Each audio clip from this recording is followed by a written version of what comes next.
Because my gear. How's it going, guys? So we're going to be doing the game review for HEARTWOOD Online. Basically, kind of think Stardew with combat. Well, without the farming. That's basically what I get, like Stardew-looking characters, the pixelated type of characters. So HEARTWOOD Online, basically, just it's in early access. So not everything is going to be, fully determined what's going to be in the game, what's not going to be in the game like that. I have two videos that are connected to one doing a rogue archer, and the other one I think it's just a trying to do like a blade rogue one. So it's like a 7-minute video altogether. So I've been playing this game, and the one thing that I've noticed that usually most people who make games like these tend to, I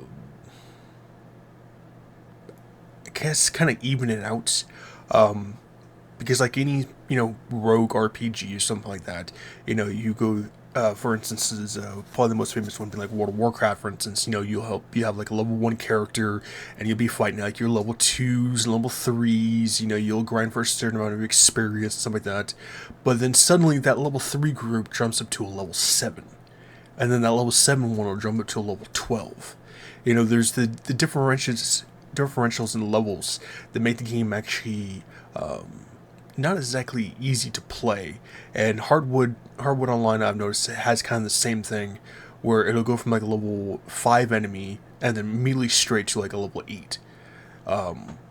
So it is an extremely grindy game, because the only main experience you're getting is either through quests or through enemies. And even then, with the quests, like I said, being early access, they pretty much put it at such a high level to gain any actual quests, to gain very little amount of experience that you're actually going to get from it, that you would actually get from multiple enemies. I have 3 different characters. I guess I have the 2 rogues and I have a mage. I start off mage first. There are some things that I would say that if the game developers actually ever could see this video, that I would actually like to actually see in here. And I have my video paused while I'm looking at the stats over that. You have health, attack power, crit chance, health regeneration, focus, cooldown reduction, dodge chance, crit damage, magic power, and armor. The one thing that I've noticed is, forms of a faster attack speed, because even playing with the rogue archer, what I've noticed, you have the range, but as soon as enemies start mobbing up on you, even with dodge chance, you're still going to get hit more than you're actually going to dodge any damage from the enemies. And because with the archer only focusing on one opponent, it makes it a little more difficult. You do have forms of like shurikens as your second level one. That I noticed too is that every level you get like new skills every like 5 levels. I think that should be reduced down to 3, because from 5 levels going from needing like 3,000 experience to needing 12 makes a really huge difference. And it basically just forces you to grind or to buy XP upgrades, something like that, which is fine for an early access game. You gotta make money somehow. But grinding in this game is a real serious thing. I mean, I spent maybe like 3 hours-ish just to grind a level 1 mage to like almost level 15 now. So, there's a lot of grinding. I might even put a picture of the map. So there are some areas that you can actually, visit, some areas that are still blocked off because of early access, something like that. But faster attack speed is something I would love to actually see, because it's not part of one of the stats you actually get. The other one is spelling to hit multiple opponents. Diablo 2 kind of did that same thing, where they had multi-shot and they had strophe, and multi-shot you can just use for... I apologize for that brief interruption, Hat Family. But yeah, faster attack speed I was talking about, and then the multi-shot and strophe. Now, Diablo 2 did best, where multi-shot would basically hit in a giant AoE form. Strophe basically focused on like 5 or 6 targets at once. I would love to see the archer get either an ability like that, or some form of regular attack like that, because At the cap out limit right now that I've noticed, enemies are up to like level 19. They might go higher than that. I only explored up to like the further part of the cave before my mage was about to get destroyed. Only if having focusing on single targets like that is going to be a really huge problem, especially with someone like the archer or the mage, because they're already squishy characters enough. You know, mage, you're not really putting points into dodge chance. You're mostly going to focus on magic power, and probably health regeneration with cooldown reduction is going to be your best shots. So even if you do get mobbed up on, you still have that form of health regeneration. It can try to keep you up somewhat alive, and if your cooldown reduction is high enough to the point where you can just continuously spam spells.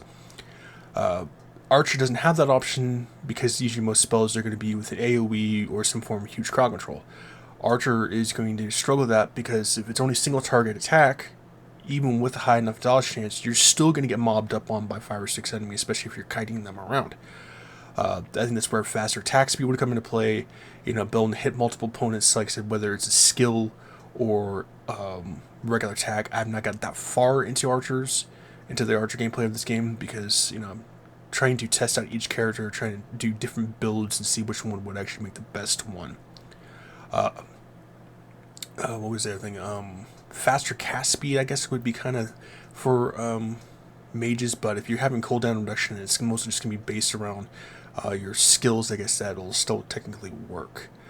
Faster attack speed, even for melee characters too, like the warrior or the priest, which either one I have not tried yet, I think would be really helpful. Because having crit chance and crit damage, you know, are practically the same thing, because this is crit chance, the rate of critical attacks happening, versus crit damage, more powerful crit attacks. I think those can actually be combined into two, so it opens a slot. You have focus for your crowd control, which is nice if you're playing a really taken character. I mean, there are people who actually started guilds in this one. I think the highest person I've seen was like level 52. So that's some serious determination to continuously play this game. Most of it, like I said, you know, you're just paid to win type of stuff like that. Early access game, you know, it makes sense. So far, playing this game, you know, it's a nice little game to play on the side if you're, you know, bored, stuff like that. I noticed you cannot play with it offline Steam, so it does technically be online, so you do have to have internet, stuff like that. So, if you like pixelated roguelike games like this, then yes, I would recommend it. I would like to actually see the full gameplay of it when it actually finally releases, because I like games like these, and I'm pretty sure it is free on Steam. The last I checked, it may be, you know, a certain amount of money on Steam if you get through a certain sale. The problem with these games that I've only ever had with roguelike games like these is that grinding in the games are so real, because eventually you're going to get to the point where your characters are going to get stalled out by really difficult enemies. They're going to be, you know, 15, 20 levels higher than you, or you're going to get very little experience with the amount of enemies that are at the same level as you. So, you know, if you can best try to avoid that, like I said, pretty much reducing your, every time you get skills from 5 to say to 3, or if you're going to do that, to do it like a Diablo 2 way, or where, you know, you get them like, I think it's, I'm pretty sure it's like every 3 or 5 levels, or be able to actually upgrade those spells too, you know, which the mage does have one where you go from healing and then it gives you a shield, but I would like to see that not just for defensive but for all of its ones. Like I said, I've not gotten too far into this game, so, you know, don't rip me in the comments and like, you know, yada yada yada because you're a level 108 or some shit. Yeah, so that's probably my only garble with roguelike games. The reason why I don't really tend to play them too much or even have them on my channel that much, because there's just a serious amount of grinding like that. One of them I had was Fiesta on there. That's basically like your pixelated roguelike. You know, you have this one. I have like a few other of my Steam ones that I have to eventually download and do game reviews of. One of the most famous ones that I ever played, and they came out with the second one too, which I've never played, is Maple Story. That game was badass back in the day, but once again, roguelike, pixelated roguelike one, you know, it's going to take a lot of grinding, and unless you want to put that time and effort to get your character fully maxed out, most people are going to get burned through halfway through that grind of a max level character anyways. You know, apologize if you're a car go by. There is fishing in this game. I have not yet tried it yet. I'm really hoping it's not like Stardew fishing, because that is just ridiculously hard to even try to do that. So eventually we'll get to that. So eventually we'll get to the priest and to the warrior. I'm not sure if there's a maxed character limit you can actually have.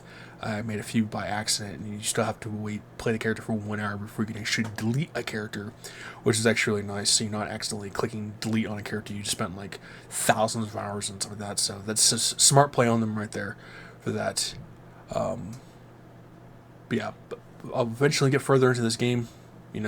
See, there's an actual like end main story, something like that. So far, it's just more of an explore, take out enemies, do dungeons. There's not really a main story to it yet, but like I said, still in early access.